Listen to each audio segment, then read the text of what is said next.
Hi Taurus, this is Jav.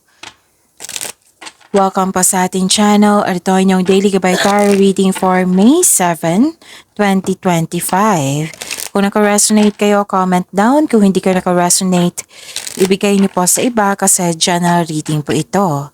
This is for you, Taurus.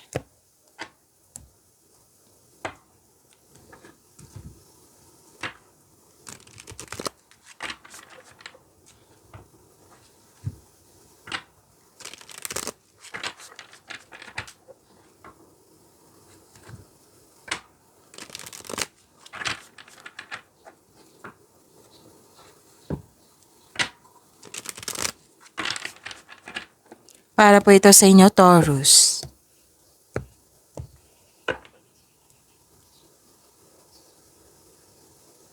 Maraming salamat po sa inyong patuloy na suporta at maraming salamat din po sa mga hindi nag-skip ng ads. Gamitin ang reading na ito bilang gabay lamang sa mga hindi pa nag-subscribe. Subscribe na po kayo at click bell notification para malaman nyo na may bago tayong video. Para sa mga gustong magpa-reading, comment po kayo ng personal reading. Again, comment kayo ng personal reading at i-check ang aking reply sa comment section.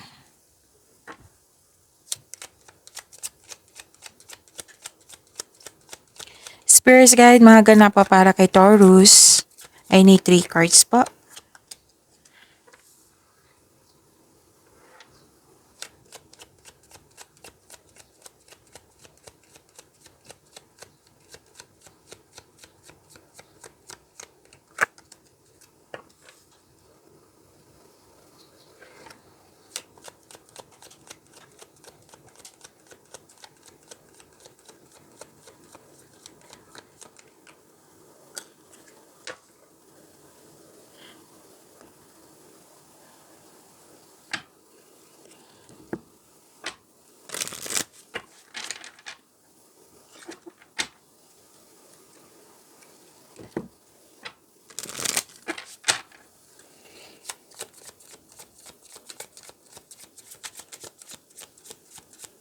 Spirits Guide, message pa para kay Taurus. I need 2 cards po.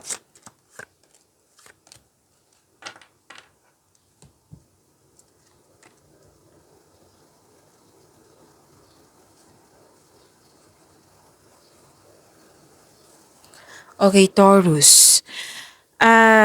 Wow. This is harvest time.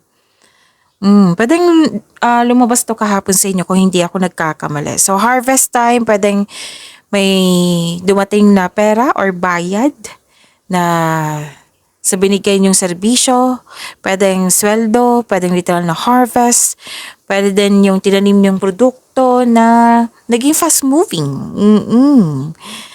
At hanggang ngayon, may iniisip pa rin kayo. I'm sure lumabas to kahapon na may iniisip kayo na loss of connection sa isang tao. So, kailangan dito ng aksyon or paggawa ng plano kasi dala-dala mo eh. So, may sikreto kayong malalaman sa araw na ito at may self-study ako nakikita dito. Pwedeng balik-aral kayo at nagbabasa kayo sa internet, nagbabasa kayo sa libro para may makuhang kaalaman or clarity. At may new beginning dito, bagong simula sa relasyon, connection sa isang tao, sa trabaho, sa proyekto, basta may ginagawa kayo dyan na bagong simula.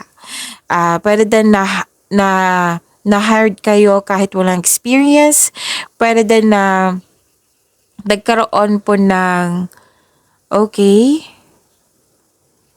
Okay, so this is may humihingi ng atensyon sa iyo. Pwedeng literal pwedeng bata or kumikilos na parang bata or pwede din itong inner child mo. Tapos may concern kayo sa immature na tao. So parati mo tong kasama kasi minsan lumalabas to sa cards mo, Taurus.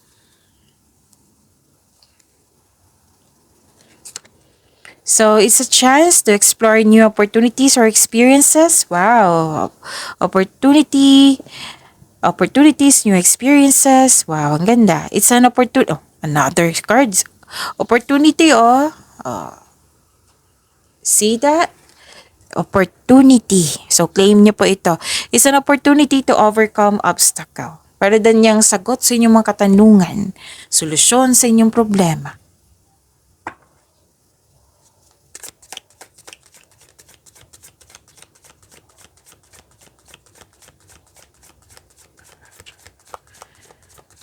Spirits guide, energy po ni Taurus, I need 2 cards po.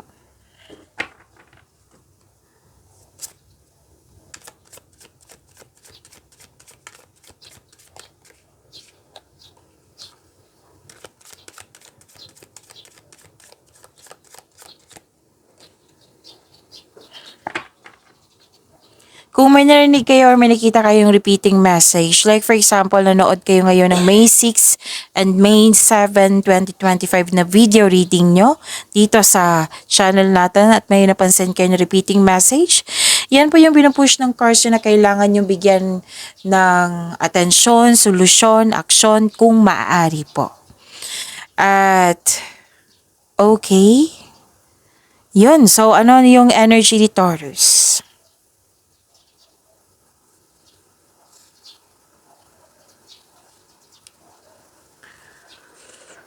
Umiwas kayo sa mahilig magmanipula ha. Kasi maari ma-distract kayo sa kanya. May selos, inggit ako nakikita dito at taong hindi totoo sa iyo. So, kailangan nyo makinig sa inyong intuition. Kung gusto nyo malaman kung sino yan, then ask your intuition. And ang advice kasi dito, mag-reconnect kayo sa inyong intuition, sa inyong sarili, and redirect your energies. Okay?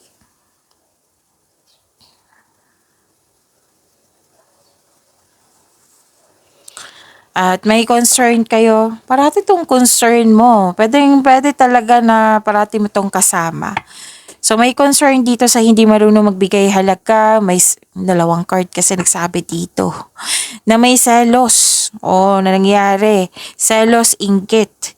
May concern din sa sobra sa trabaho, may concern din sa sobra sa paggasta. Hindi marunong mag-handle ng money. So instead na magalit kayo, mag-usap po kayo at magawa kayo ng adjustment para magkasundo kayo. Pero din na may nangingialam sa inyong decision making.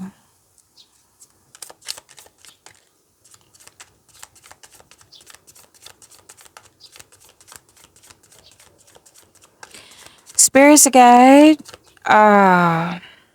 career and money ni Taurus. I need 2 cards po.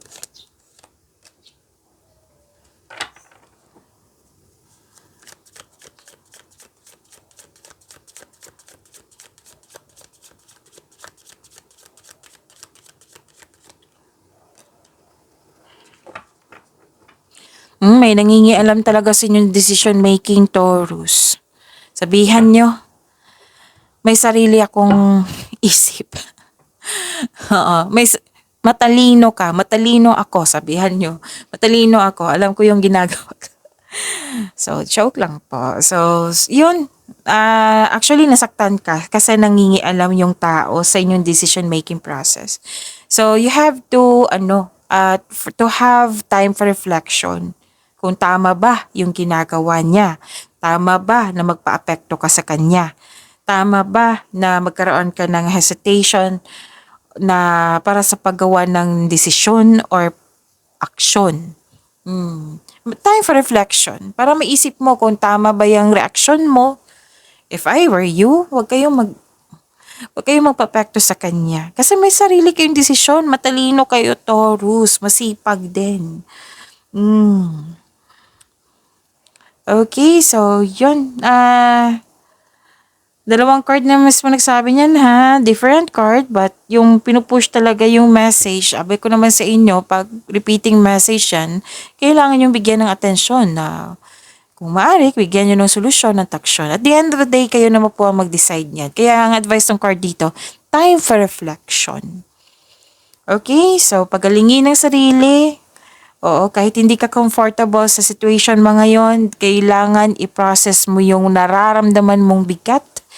Oo, kasi parang may loss of connection dito. Yung sinabi kanina sa oracle, pwede din na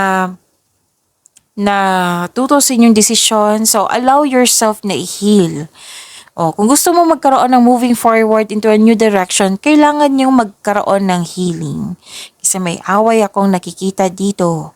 Or loss of money kasi may concern din sa sobra sa paggasta or hindi marunong mag-handle ng money. So, yun. Sana'y ma-overcome niyo yan. So, free yourself, sabi po ng card dito. Huwag kayong mag-alala kasi nakikita ko naman dito na kahit nalungkot kayo sa mga nangyari, may opportunities naman na binigay sa inyo. Hindi mo pa siya napansin kasi you are too focused sa nabigo ka, you are too focused sa nasaktan ka. Actually, kung lumingon ka, may pagkakataon, no? May chances na magiging okay na lahat. At yung sinabi ng card nyo dito, puro opportunity. So, it's an opportunity to overcome obstacles. So, may opportunity na may chances po. Huwag kayong mag-alala. Kailangan mo lang let go mo na itong mga nangyari na ito and move forward para makita mo na itong new direction na ito, itong chances na ito. Okay?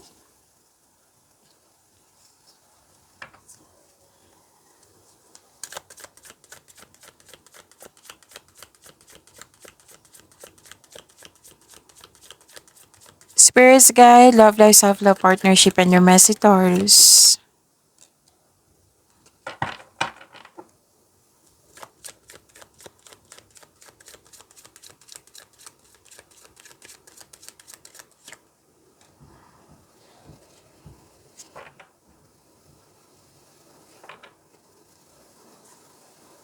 Okay, so sa mga single po, may exciting person na parating sa inyong buhay. Sa mga marelasyon sa buhay mag-asawa, magkakaayos kayo. Wow, this is good. Kasi pwedeng pag nagkaayos kayo, ito ay maaari mong mararamdaman ang pagtaas o muling pag-iibigan na posibleng humantong sa pagsisimula ng pamilya or pagpalawak ng iyong kasalukuyang pamilya.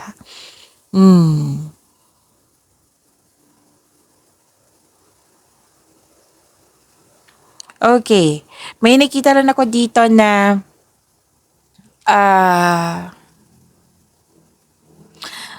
may problema talaga sa tatlong card na po nagsabi dito regarding sa materialism. So, kailangan yung ma-overcome yan. Kung hindi ito tungkol sa inyo, then pausapin mo yung tao na concern mo. So, pagyamanin niyo po yung blessings sa binigay sa inyo, Taurus. See you tomorrow. Maraming salamat po.